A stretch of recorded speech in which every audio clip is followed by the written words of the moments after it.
And the first guest we have is handsome. Ladies out there, you would die for my seat here in the studio. Our first guest is handsome young man who actually flew in to be on our show today. Yeah, Actor Jonas Grosserhode. Hey, guys. Hi, Jonas. Pleasure being here. Thanks for having me. Well, your dad is a great friend of mine, and when I saw how talented you were, we had to get you on the show. Jonas, when did you first get the acting bug? Oh, let's see. I believe the first time I actually was on stage and acting was in the 5th grade. But even before that, I loved watching movies and everything else. Just like watching Star Wars and all those movies. I was like, I need to be a Jedi Knight and just be on the movies, just make that happen. But 5th grade for sure was the first time I ever acted, and it was back in Texas. It was me and 15 girls. Wow. And I mean, that was a perk to begin with. Problem was, I didn't have any plays that had 15 girls and one guy, so we wrote this really cheesy, corny little thing that we had for our private school there. But after that, I just kept on going through middle school and high school, and just took off from there. When did you take your craft seriously as far as being an actor?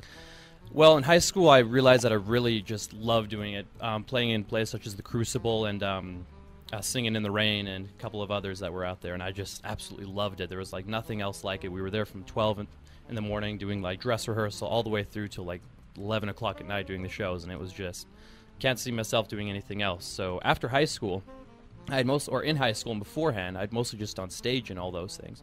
But then after high school, I wanted to break into film acting, and that's when I did a little bit of extra work on Leverage and a couple of shows over in Portland where I live. Okay. And then I decided to go to a acting school in Hawaii, and I did that for about 2 years, and that's when I got real professional training, and I'm at this point right now, I guess. I'm still thinking about you handling 15 women at one time. Well, it was a challenge, but I think I pulled it off. You're just like your dad.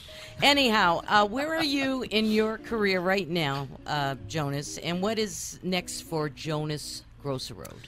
Well, like I said, I just finished acting school back in Hawaii, and I just moved back to the mainland. And right now I'm just looking for any opportunity to just get a gig somewhere, just working maybe on TV shows, commercial work, anything like that. Actually, in September, I'm planning on flying down to California to audition for Disneyland down there.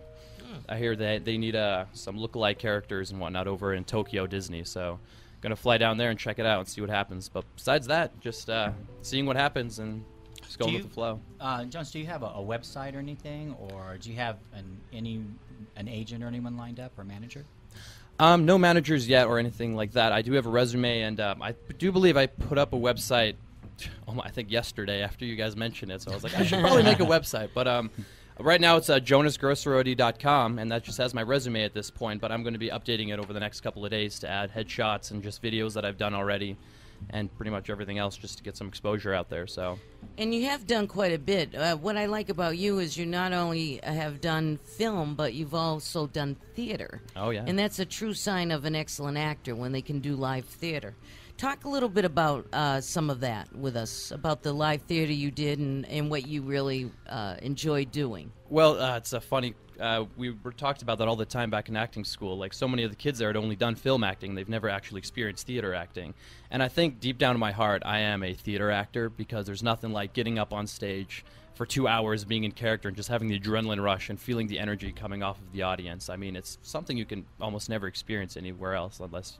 you've been in that kind of a system before. And doing film also just lets you really delve deep into being an actor, because you get to take multiple takes and you get to try different things and just really delve into who your character is. And so the differences between the two, I mean, I am a theater actor at heart, but in the future I'm probably going to be doing more film and stuff. But I mean, if I get famous enough or start getting to do work that I get to choose, hopefully I can do a good mix of both. And just be like any of those triple threats out there, like Neil Patrick Harris or Hugh Jackman or those guys who still do Tony, go out and do Broadway, and they come back and do films. So. And you're also fluent in German? Yes. I actually was born in Germany. I moved here when I was 7 years old. Oh, okay. Say something in German. Hallo, mein Name ist Jonas. If you sprecht Deutsch da drüben, dann könnt ihr auch mich jetzt verstehen. That was extremely broken German, so all the Germans out there are probably laughing at me right now. Translate that. I just introduced myself to anyone speaking German out there on the very nice on the radio waves. And you also do a few accents here. Irish. Oh, you're gonna make me do an accent right now. Oh, yeah. I'm going to put you on the spot. Do you want to? Yeah, why not? Any Irish people out there will see that I flip between 20 different Irish dialects, but let's say here. The trick is you need to choose a word and then just go with that. And I always like to use the word Dublin or Ireland in that. And so then you just go with that. And one of my favorite movies actually is Boondock Saints with Sean Patrick Flannery and Norman Reedus, and just watching those guys on the screen is just really fun to watch and just mimicking everything they say. And that was actually not that Very great. nice. If I had a little bit more time to rehearse, that And might then you sound also better. do an English and an Indian one. I'm not going to do those. Okay, that's not a problem at Those all. I like to show off to my friends, get a good laugh every now and then. But And hopefully there'll be some producers and directors out there that can reach you and maybe give you a little help to get one can some only more hope so, exposure. yeah.